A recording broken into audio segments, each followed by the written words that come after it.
ఇది చెరగని ప్రేమకు శ్రీకారం,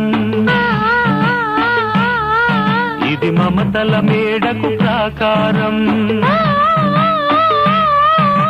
పండిన కలలకు శ్రీరస్తు, పసుపు కుంకుమకు శుభమస్తు, కనివిని ఎరుగని అనురాగానికి కలకాలం వైభోగమస్తు, కలకాలం వైభోగమస్తు.